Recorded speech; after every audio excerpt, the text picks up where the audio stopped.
Hi friends, ఈరోజు Monday కదా, పూజ చేస్తున్నా. శుభం కరోతి కళ్యాణం ఆరోగ్యధన సంపద శత్రుబుద్ధి వినాశాయ దీప జ్యోతిర్నమోస్తుతే. నమస్తస్తు భగవాన్ విశ్వేశ్వరాయ మహాదేవాయ త్ర్యంబకాయ త్రిపురంతకాయ త్రికాలాగ్నికాలాయ కాలాగ్నిరుద్రాయ నీలకంఠాయ సదాశివాయ సదాశివాయ శ్రీమన్మహేశ్వరాయ నమః. శుక్లాంబరధరం విష్ణు శశివర్ణం చతుర్భుజం ప్రసన్నవదనం ధ్యాయే సర్వవిఘ్నోపశాంతయే. గురుర్బ్రహ్మ గురు విష్ణు గురుదేవో మహేశ్వర గురు సాక్షాత్ పరబ్రహ్మ తస్మై శ్రీ గురువే నమః. మాతృదేవో భవ పితృదేవో భవ ఆచార్య దేవో భవ.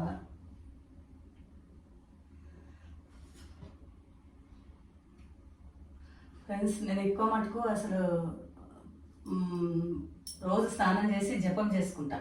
పూజల అకేషన్లల్లో పండుగలప్పుడే ఈ అలంకరణ ఇవన్నీ ఉంటాయి.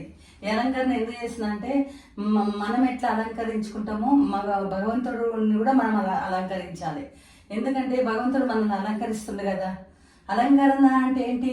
మంచి పిల్లలు, మంచి భర్త, మన సంసారం మంచిగా ఉండడం, అట్లా ఆరోగ్యంగా ఉండడం, ఇవన్నీ మనకు అలంకరణ.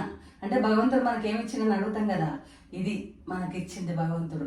దానికోసమని నేను ఎక్కువ పూజలు బాగా తక్కువ, ఓన్లీ గురు జపం చేసుకుంటా.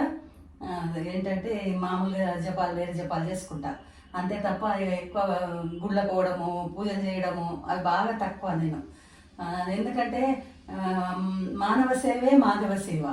అంటే నీకు కనబడిన దేవుడు కంటే కనిపించే మానవులే మాధవుడు అనుకొని నేను మానవ సేవ చేస్తా, ఎక్కువ మానవ సేవ చేస్తా. ఎందుకంటే భగవంతుడికి ఇష్టమైంది మానవ సేవనే, అట్లా అన్నట్టు. దానికోసమని నేను మానవ సేవ చేస్తా. నా మానవ సేవ అంటే ఏంటి? అనాథ పిల్లలకు కానీ, ఎవరైనా ముసలోళ్ళకి కానీ, అలాంటివి బాగా ఇష్టం నాకు చేయడం. ఎక్కువ సేవలానే ఉంటాను నేను. ఈ పూజలలో బాగా తక్కువ ఉంటా. అదే భగవంతుడికి ఇష్టమైనది ఏది ఇష్టమో భగవంతుడికి అది నా దగ్గర ఉన్నది. ఈర్ష ఉండొద్దు, ద్వేషం ఉండొద్దు, ప్రేమ ఉండాలి, అభిమానం ఉండాలి. అవన్నీ భగవంతుడికి నచ్చుతాయి. అలా ఉన్న వాళ్ళంటే భగవంతుడి బిడ్డలు. భగవంతుడి బిడ్డల్లాగా మనం ఉండాలంటే మనలో కూడా ఈర్ష ద్వేషాలు ఉండొద్దు, ఏముండొద్దు. మనం ప్రేమగా అందరం ప్రతి మానవుల్లో మాధవుని చూసుకోవాలి మనం. అందుకోసం ఇంకా ప్రతి ఒక్క మానవుల్లో మానవుని చూసుకోవాలి. ఏదో తెలుసో తెలియకో మానవులు మనం మహర్షులం కాదు, మానవులము ఏదో ఒకసారి అనుకుంటాం అనుకో, కానీ తర్వాత మనము రియలైజ్ అయిపోతాము. అది జ్ఞానము. ఆ జ్ఞానంతో వస్తుంది. అందుకో భక్తి ఫస్ట్, భక్తి అయిపోయినాక ప్రతి మానవుడికి జ్ఞానం ఉండాలి. ఈ జ్ఞానం